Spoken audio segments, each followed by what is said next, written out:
Hello 10th class, कैसे हैं आप सब। उम्मीद करता हूँ आप सभी लोग अपने घर पे अच्छे होंगे, स्वस्थ होंगे, खुश होंगे।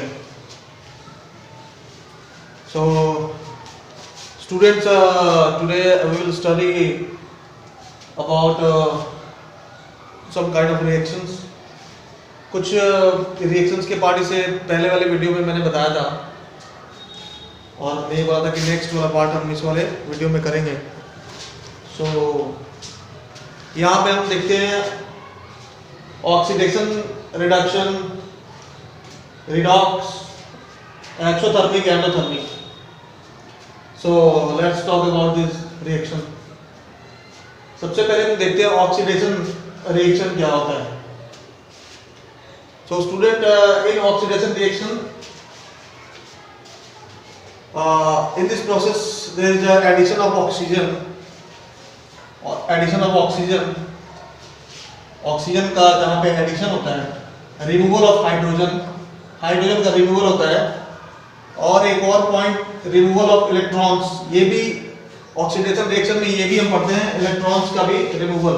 But if I talk about the standard of 10th class में रिमूवल ऑफ इलेक्ट्रॉन्स का ज़्यादा डिटेलिंग नहीं है। आप लोगों को बस ये main addition of oxygen, removal of hydrogen के अकॉर्डिंग ही ऑक्सीडेशन रिडक्शन को समझना है। तो ऑक्सीडेशन में हाइड्रोजन का एडिशन होता है, हाइड्रोजन का रिमूवल होता है, ऑक्सीजन का एडिशन होता है। तो यहाँ पे एग्जांपल के थ्रू हम इसको देख लेते हैं। Cu plus O2 it gives Cu। ये बैलेंसिंग का आप खुद से देख लोगे, या बैलेंसिंग का तो मैं एक अलग ही टॉपिक कराऊंगा, प्रैक्टिस उस पर करेंगे बैलेंसिंग का। यहाँ पे देख लेंगे बैलेंसिंग टूल आएंगे, 2 कार्बन यहाँ है, 2 कॉपर यहाँ है, एक ऑक्सीजन यहाँ है, ये बैलेंस हो रहा है। तो अभी बैलेंसिंग का जरूरत है, ये देखते हैं कि इसमें addition of oxygen, removal of hydrogen कैसे है। Cu plus O2, ये इसको हीट करेंगे तो हमें कार्बन मोनोऑक्साइड मिलता है। तो यहाँ पे कॉपर में ऑक्सीजन का एडिशन हो रहा है, ये क्लियर दिख रहा है आपको। कॉपर के साथ ऑक्सीजन ऐड कर रहे हैं, तो यहाँ पे कार्बन मोनोऑक्साइड हमें प्राप्त हो रहा है, कार्बन मोनोऑक्साइड मिल रहा है हमें। तो यहाँ पे ये लॉजिक क्लियर हो रहा है कि एडिशन ऑफ ऑक्सीजन, इस पूरे इक्वेशन में एडिशन ऑफ ऑक्सीजन यहाँ पे दिखा रहा है कि कॉपर के साथ ऑक्सीजन हम ऐड कर रहे हैं, तो हमें कार्बन मोनोऑक्साइड मिल रहा है। Second example, Zn plus O2 it gives ZnO। Zinc में ऑक्साइड अगर ऐड करते हैं तो जिंक ऑक्साइड हमें मिलता है। तो यहाँ भी जिंक में ऑक्सीजन ऐड हो रहा है, तो एडिशन ऑफ O2 ये भी हुआ।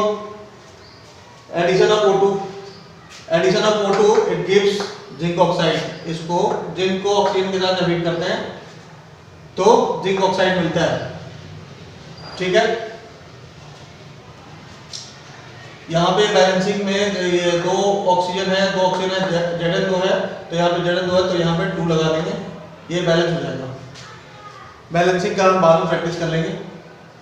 या इस इक्वेशन में भी ऑक्सीजन का एडिशन हमने देखा, इस इक्वेशन में भी ऑक्सीजन का एडिशन देखा, तो ये एडिशन ऑफ ऑक्सीजन हुआ। उसके बाद देखते हैं third equation, H2S hydrogen sulphide plus chlorine, ये दोनों को मिला के हाइड्रोक्लोरिक एसिड बनता है। तो यहां पे क्या होता है, अगर हम सल्फर की बात करें, ये सल्फर की बात, S की बात करें, तो इससे हाइड्रोजन रिमूव होता है।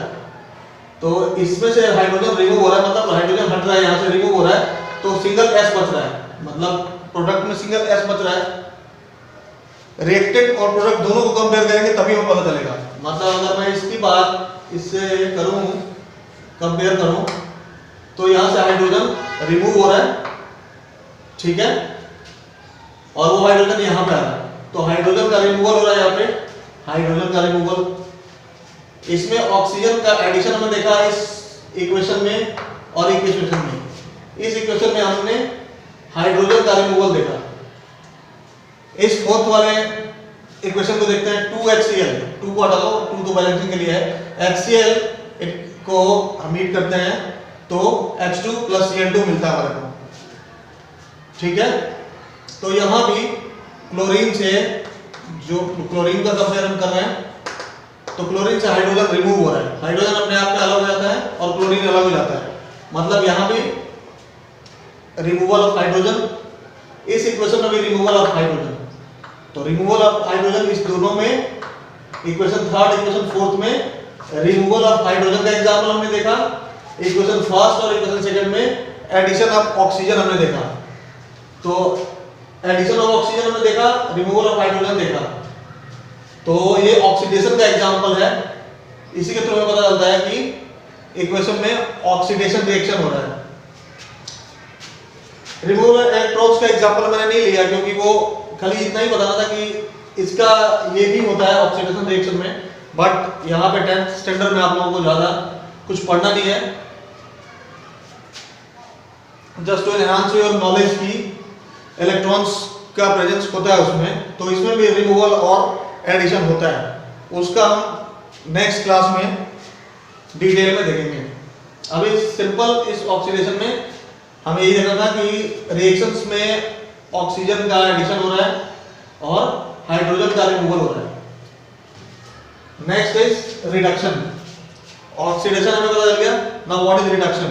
रिडक्शन में ठीक इसके अपोजिट चलेगा, removal of O2 oxygen, oxygen का रिमूवल हो रहा है, addition of H2 hydrogen, hydrogen का एडिशन, ऑक्सीजन का रिमूवल, हाइड्रोजन का एडिशन और इलेक्ट्रॉन का एडिशन। इन तीनों पॉइंट से ये तीनों पॉइंट कंपेयर करेंगे तो these points are just opposite, just reverse of these oxidations point। यहाँ पे देख लेते हैं रिमूवल ऑफ ऑक्सीजन कैसे हो रहा है। एग्जांपल यही इससे रिलेटेड मिलता जुलता मैंने लिखा है यहाँ पे, copper oxide plus H2 it gives H2 plus copper. Copper oxide मैंने बोला पहले कि रिएक्टेंट्स और प्रोडक्ट साइड के एलिमेंट्स को कंपेयर करेंगे तभी हमें पता चल पाएगा। कॉपर को कॉपर से हमने ये कंपेयर किया तो यहाँ पे CuO है, बट यहाँ पे सिंगल O आया था, मतलब यहाँ पे ऑक्सीजन का रिमूवल हो रहा है, ऑक्सीजन यहाँ से हट जाता है, ऑक्सीजन हटता है तो ये H2 के साथ मिलके H2 को बना लेता है। तो यहाँ पे मैंने लिख भी दिया है रिमूवल ऑफ ऑक्सीजन हो रहा है, यहाँ पे रिमूवल ऑफ ऑक्सीजन हो रहा है। और इस H2 की बात करें यहाँ के लिए तो यहाँ पे एडिशन ऑफ ऑक्सीजन हो रहा है, एडिशन ऑफ ऑक्सीजन, यहाँ पे addition of oxygen. But addition of oxygen की अभी बात ही नहीं करेंगे, हम तो इसकी बात कर रहे हैं रिडक्शन की, रिमूवल ऑफ ऑक्सीजन अभी देख रहे हैं। तो रिमूवल ऑफ ऑक्सीजन जहां पे हो रहा है उसको हम रिडक्शन बोलेंगे, मतलब इस कंपाउंड में रिडक्शन हो रहा है, यहाँ पे इस कंपाउंड में रिडक्शन हो रहा है। सेकेंड एग्जांपल देखते हैं, H2 plus Cl2 it gives HCl, balance भी है ये। यहाँ पे हाइड्रोजन है और क्लोरीन है, हाइड्रोजन क्लोरीन के साथ मिलकर हाइड्रोक्लोरिक एसिड बनाता है। तो यहाँ पे जो H2 है ये गेन ऑफ H2 है या एडिशन ऑफ H2 बोल सकते हैं, एडिशन ऑफ H2। तो एडिशन ऑफ H2 जो है वो भी रिडक्शन ही बोलेंगे उसको, ये second point addition of H2। Removal of O2 इसमें हमने देखा, यहाँ पे रिमूवल ऑफ O2 हो रहा है, O2 वहां से रिमूव हो रहा है, और एडिशन ऑफ H2 यहाँ पे H2 का एडिशन हो रहा है क्लोरीन के साथ, ये H2 क्लोरीन के साथ एडिशन होकर हाइड्रोक्लोरिक एसिड बना रहा है। तो यहाँ पे ऑक्सीजन का रिमूवल, इस इक्वेशन में हाइड्रोजन का एडिशन, ये दोनों हमें ये चीज बताता है कि रिडक्शन में रिएक्शन में ये कैसे इनकी प्रोसेसिंग होती है।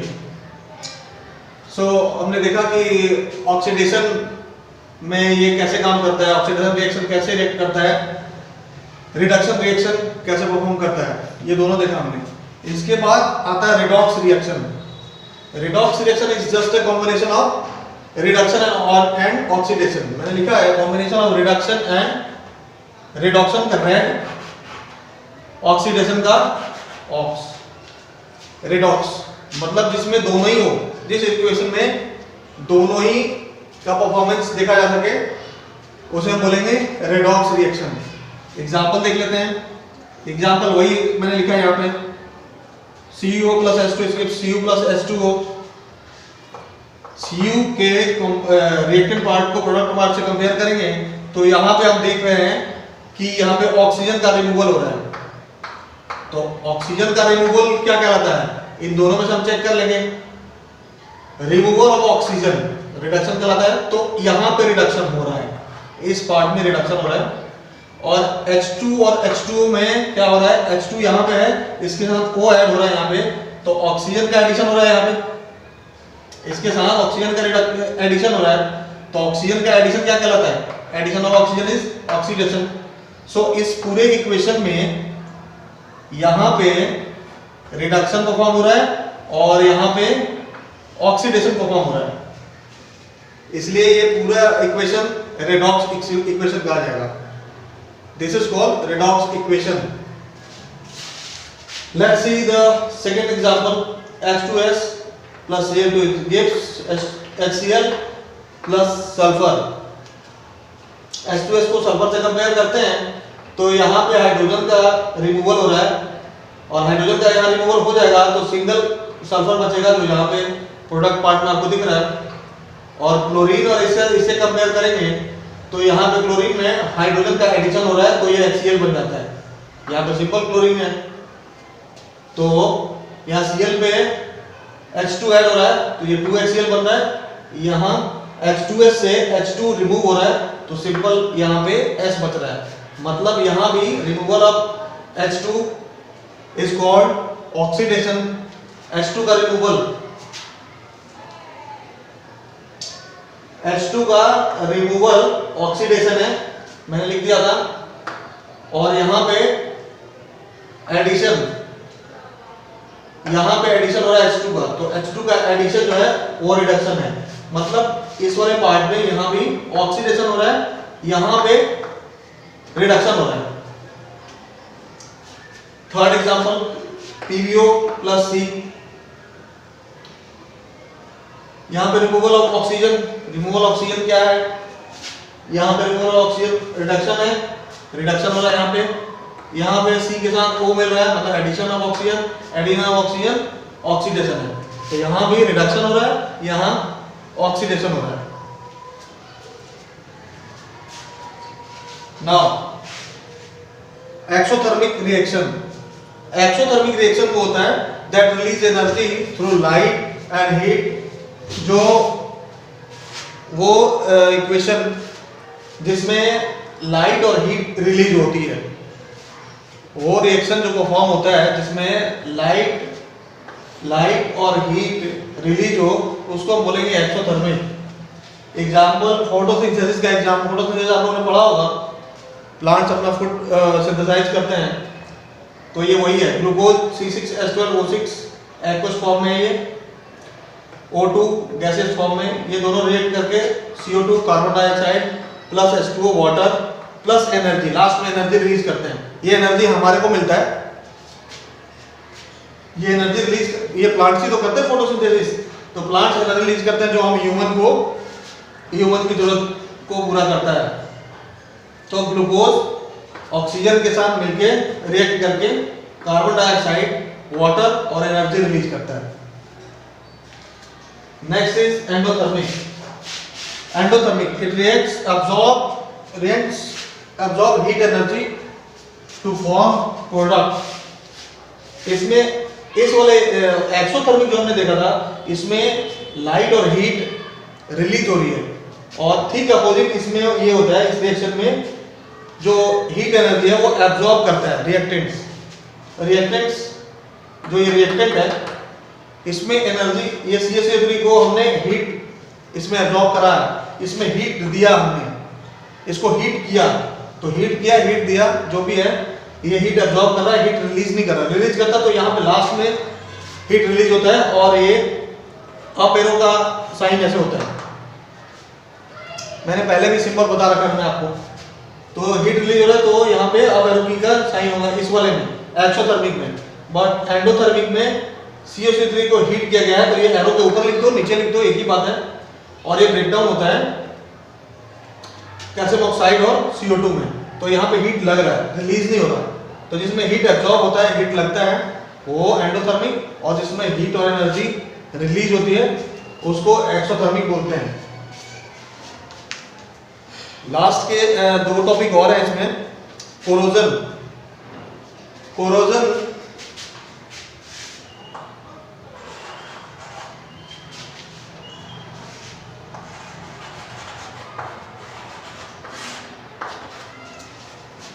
कोरोजन का ये है कि process of slow conversion of metals in their undesirable, किसी भी मेटल्स में अनडिजायरेबल कंपोनेंट्स जब उसके टच में आते हैं, जैसे कि ऑक्सीजन, वाटर, एसिड्स या गैसेस, इनके कांटेक्ट में जब आते हैं तो आने के बाद इस पे एक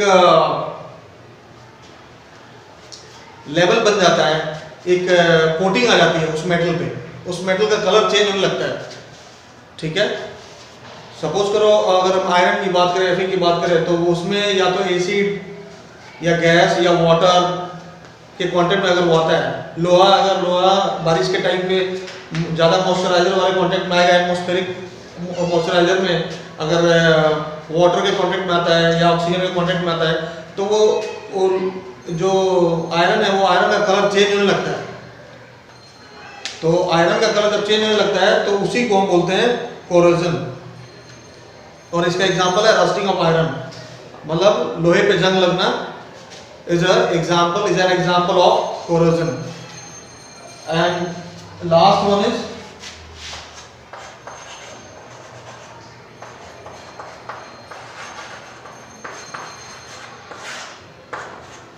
rancidity. Rancidity, taste of food containing food fat and oil, वो फूड जो जिसमें फैट हो, ऑयल हो, फैट और ऑयल से बना हुआ जो खाना है उसका टेस्ट चेंज होने लगता है। अगर उसको हम एक्सपोज्ड एयर में लेफ्ट छोड़ दें, अगर खुली हवा में छोड़ देते हैं, तो उसका टेस्ट जो होता है वो टेस्ट वाइज थोड़ा सा चेंज आने लगता है उसमें।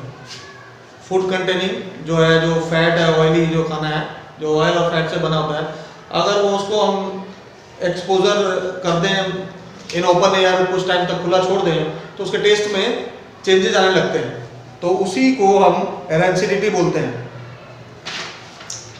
सपोज अगर पैकेट की बात, चिप्स के, मेरे पास बड़ा ही सॉलिड एग्जांपल है, मैं आपको दिखाना चाहूँगा। ये अगर चिप्स का पैकेट है, ये स्टूडेंट्स आपको पता होगा, तो ये पैक्ड है मतलब कि इसमें नॉर्मली ऑक्सीजन में जो इसमें जो एयर जो इन्वॉल्वमेंट होता है, वो उसमें नाइट्रोजन का परसेंटेज ज़्यादा होता है, या ये कह सकते हैं नाइट्रोजन गैस इसमें होती है, इस वजह से ये अंदर सेफ रहता है। ये ऑक्सीजन के अगर कॉन्टेक्ट में आया, इसको अगर हम चिप्स के पैकेट फाड़ के खाते हैं, ऑक्सीजन के कॉन्टेक्ट में पूरा आने लगता है, तो ये कुछ टाइम के बाद इसमें रैंसिडिटी की प्रॉब्लम आनी शुरू हो जाएगी। तो इसको प्रिवेंट करने के लिए एंटीऑक्सीडेंट, ये जो नाइट्रोजन गैस इसमें होता है, ये एंटीऑक्सीडेंट ही होता है, मतलब कि ये ऑक्सीजन को इसके अंदर आने से प्रिवेंट करता है और ये अपना इफेक्ट उसमें बनाए रखता है। तो बाय एडिंग एंटीऑक्सीडेंट, पहला। Second example is vacuum packing. कुछ भी हम पैक करते हैं वो वैक्यूम के थ्रू पैक होना चाहिए, उसमें बाहरी हवा नहीं घुसना चाहिए। Third is replacing air by nitrogen, जो भी हवा उसमें है पहले से, उसको रिप्लेस करके उसमें प्रॉपर अगर नाइट्रोजन हम भरते हैं, तो वो हमारा रैंसिडिटी प्रॉब्लम उसमें नहीं होगी, रैंसिडिटी से उसको प्रिवेंट किया जा सकता है। And last one is refrigeration of food stock. Refrigerator में हम अगर फूड को रखते हैं, फ्रीज एंड ऑल, इन सब चीज़ों में अगर रखते हैं हम, तो रेफ्रिजरेशन हो जाएगा फूड का, उसमें भी रैंसिडिटी की प्रॉब्लम नहीं होगी। जो बाहर से ऑक्सीजन एंड ऑल जो भी है वो उसमें एंटर नहीं हो पाएगा और हमारा फूड काफ़ी सेफ रहेगा। तो ये होता है रैंसिडिटी। सो स्टूडेंट, यही था आपके फर्स्ट चैप्टर में, इतना ही था। इसके बाद हम क्वेश्चन आंसर करेंगे। आप लोग क्वेश्चन आंसर करना स्टार्ट करो। नेक्स्ट वीडियो में मैं आपको क्वेश्चन आंसर एक्सप्लेन करके सेंड करूँगा। Till then keep watching our channel, like, subscribe and share. Bye bye, take care.